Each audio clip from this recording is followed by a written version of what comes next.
चलिए, ये क्लास 10 के लिए और 9 क्लास के लिए बहुत ही इम्पोर्टेंट टॉपिक है, ठीक है।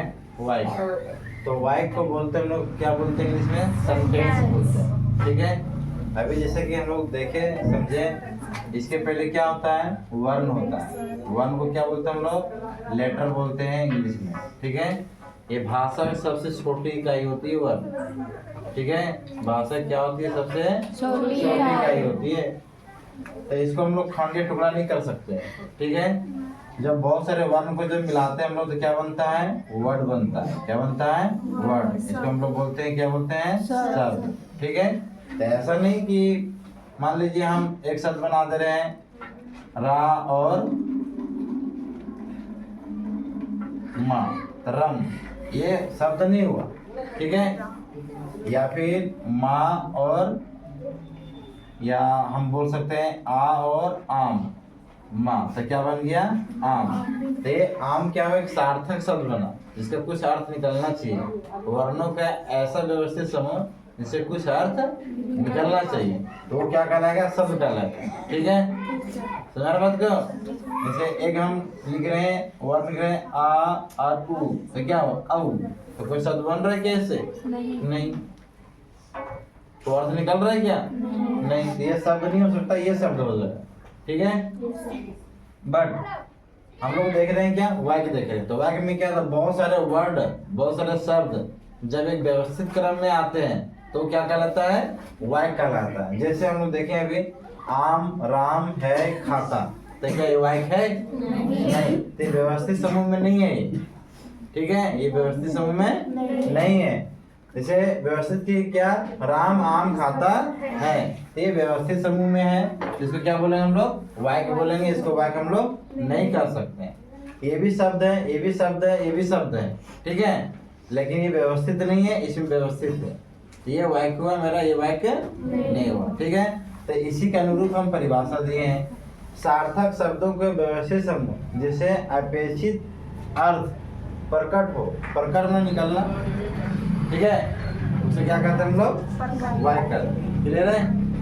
वाक्य के कितने अंग होते हैं, वाक्य के 2 अंग होते हैं।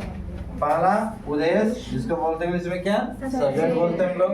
दूसरा क्या है, विधेय, उसको बोलते हैं इंग्लिश में क्या बोलते हैं, प्रेडिकेट बोलते हैं, ठीक है।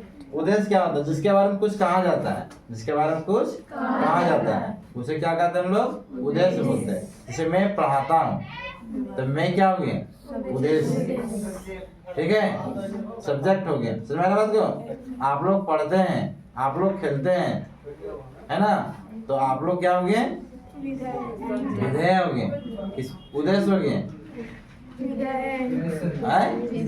उद्देश्य हो गए, सब्जेक्ट जिसको बोल रहे हैं, ठीक है। और सब्जेक्ट के बाद बाकी जो वाक्य में बचा हुआ है शेष भाग को क्या बोलते हैं, विधेय बोलते हैं, उसको प्रेडिकेट बोलते हैं, ठीक है। जैसे राम आम खाता है, तो राम क्या हो गया, उद्देश्य हो गया। बाकी जो बचा हुआ ये क्या हो गया, मेरा विधेय हो गया, ठीक है। जैसे हम विधेय लिखे हैं, उद्देश्य के बारे में जो कुछ कहा जाता है उसे क्या कहा जाता है, विधेय कहा जाता है। जैसे राम आम खाता है, तो यहाँ क्या हो गया, राम उद्देश्य हो गया, बाकी जो बचा उसमें क्या हो गया, विधेय हो गया। क्लियर है सबको, कोई दिक्कत, चलिए बहुत अच्छा। अभी हम लोग देखेंगे क्या, वाक्य को 2 भागों में बांटा गया है। वाक्य कितने भागों में बांटा गया है, 2 भागों में, ठीक है। समझ गए बात को। वाक्य को कितने भागों में बांटा गया है, अगर पूछेगा वाक्य में कितने तत्व होते हैं तो 6 तत्व होते हैं, ठीक है, लेकिन तत्व के बारे में एग्जाम में पूछता नहीं है। वाक्य के कितने भेद होते हैं, तो वाक्य के 2 भागों में बांटा गया है, एक अर्थ के आधार पर, एक रचना के आधार पर, ठीक है। तो अर्थ के आधार पर 8 होते हैं और रचना के आधार पर 3 होते हैं। तो हम लोग एग्जाम वीक के आधार पर हम लोग, ये इम्पोर्टेंट है, रचना के आधार पर ये एग्जाम में पूछता है। और ये क्लास 10 के बच्चे आप लोग मोस्ट इम्पोर्टेंट है ये टॉपिक, देखिए आराम से। रचना के आधार पर वाक्य 3 भेद होते हैं। सरल वाक्य कितना होता है यहाँ पर, सरल, मिश्र, और तीसरा क्या होता है, संयुक्त, ठीक है। यही हम लोग आज पढ़ना है, इसी टॉपिक पर हम लोग क्या करेंगे आज, चर्चा करेंगे, ठीक है। चलिए।